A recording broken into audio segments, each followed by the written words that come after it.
আসসালামু আলাইকুম।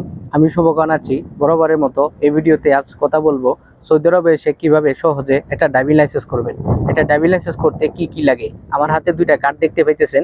দুইটা কার্ড, একটা আকামা, একটা ড্রাইভিং লাইসেন্স। একটা কোম্পানির পক্ষ থেকে দিয়েছে আর এটা গভর্নমেন্টের পক্ষ থেকে দিয়েছে।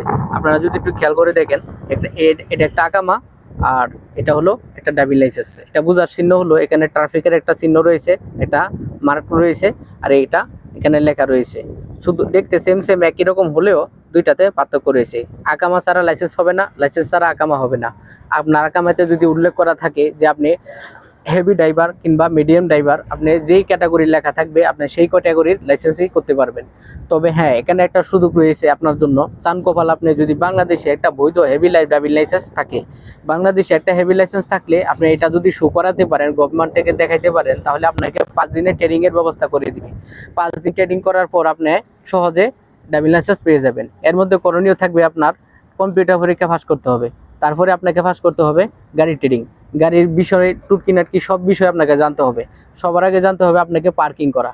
আপনি যদি হেভি লাইসেন্স বানান তাহলে আপনাকে ট্রেলার চালানো বাধ্যতামূলক, কেননা ট্রেলারে ইন্টারভিউ দিয়ে পাস করে তারপরে আপনাকে ড্রাইভিং লাইসেন্সটা নিতে হবে। ট্রেলারে ড্রাইভিং লাইসেন্স দিয়ে কেন নিতে হবে, সব বাংলাদেশ সরকারের যেমন আইন আছে, বিভিন্ন রকমের আইন করে থাকে, এরকম সৌদি সরকার আইন করছে যে ট্রেলার চালাতে পারলে তবেই তাকে হেভি ড্রাইভিং লাইসেন্স দেওয়া হয়। ট্রেলার না চালাইতে পারলে হেভি ড্রাইভিং লাইসেন্স তাকে দেওয়া হয় না।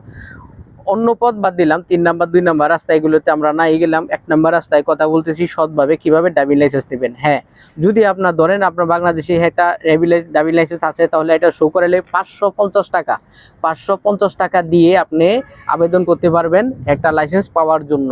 গাড়ি ভাড়ার খরচ আলাদা, এটা বাদ। আপনি 550 টাকা দিয়ে একটা ড্রাইভিং লাইসেন্স করার জন্য সুযোগ পাবেন যদি আপনার বাংলাদেশে একটা ড্রাইভিং লাইসেন্স থাকে। এখানে আরেকটা সুবিধা রয়েছে, দেখুন, অল্প খরচে ড্রাইভিং লাইসেন্সটা পেয়ে যাচ্ছেন যদি আপনার বাংলাদেশি ড্রাইভিং লাইসেন্স থাকে। এবার কি কি পরীক্ষা দিতে হবে, আপনাকে কম্পিউটার পরীক্ষা দিতে হবে। কম্পিউটার পরীক্ষা দিতে গেলে আপনাকে 550টা প্রশ্নের উত্তর দিতে হবে। ট্রাফিক সাইন সম্পর্কে জানতে হবে। ট্রাফিক সাইনের মধ্যে 3 প্রকার: বাধ্যতামূলক, সংকেতমূলক, তথ্যমূলক। হাবাচক নাবাচক, এটা হলো এক্সট্রা। হাবাচক নাবাচক হলো কোন জায়গায় মেডিকেল আছে, কোন জায়গায় ফার্মেসি আছে, কোন জায়গায় খাবার হোটেল আছে, রেস্টুরেন্ট আছে, কফি হাউস আছে, এই ধরনের তথ্য হাবাচক নাবাচকের মধ্যে পড়ে। আর বাধ্যতামূলকের মধ্যে পড়ে আপনার বাংলাদেশি যারা ড্রাইভার গাড়ি চালান অথবা অন্য অন্য দেশে আছেন, আপনারা জানেন যে ট্রাফিক কাকে বলে। ট্রাফিক তাকেই বলে যে সংকেতগুলো মাইনা চলে, যে সিগন্যালগুলো বুঝে, যেন কোন জায়গায় ডাইনে মোড়, কোন জায়গায় বামে মোড়, কোন জায়গায় নো পার্কিং, কোন জায়গায় পথচারী চলাচল, এইসব চিহ্নগুলো আপনাকে জানতে হবে, বুঝতে হবে। এমনকি এগুলো মানার অভ্যাস থাকতে হবে। রেড সিগন্যাল মেনে চলতে হবে। আপনাকে লাল বাতি দেখলে থামতে হবে, ওইটা স্বাভাবিক বিষয়। আমরা ঢাকা শহরে ঢুকলে গাড়ি চালাতে গেলে সিগন্যাল মাইনে চলি না? সেই সমস্ত বিষয়গুলো সাবজেক্ট আপনাকে মুখস্থ রাখতে হবে। শুধু মুখস্থ রাখলে হবে না ভাই, আবার অন্যরকম কিছু প্রশ্ন আসবে।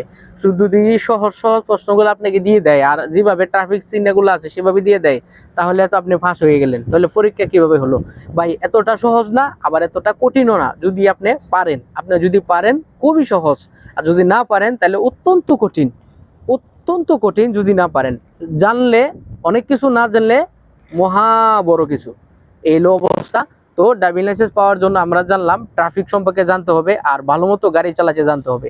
ভাই, আপনি 3000 টাকা দিয়ে যদি একটা ড্রাইভিং শিখেছেন, 5 কার চালানো শিখেছেন, শিখে আইসা যদি আপনাকে মিডিয়াম ট্রাক দেওয়া হয়, আপনি কি ট্রাক চালাইতে পারবেন? কোনোদিন চালাইছেন? সত্যি করে বলেন, কোনোদিন চালাইছেন? কোনোদিন চালাইছেন না। যেহেতু আপনি ট্রাক চালাইছেন না, চালাইছেন 5 কার অথবা চালাইছেন পিক আপ। আপনাকে যদি এরকম, দেখুন আমার পিছনে যদি একটু খেয়াল করেন, বড় বড় টেলার আছে, এই টেলারগুলো দেওয়া হয়, আপনি কি টেলার চালাইতে পারবেন? আপনার পক্ষে কি সম্ভব? সত্যি করে একটু ভাবুন তো। গিয়ার সম্পর্কে তো আমরা জানেন না, কাটিং সম্পর্কে আমরা জানেন না, তাহলে আপনি কিভাবে চালাবেন? আমি বলবো এখনো সময় আছে। তোমরা বিদেশে চলে আসার আগে তোমরা বুঝবে, জানবে, তারপরে বিদেশে আসবে।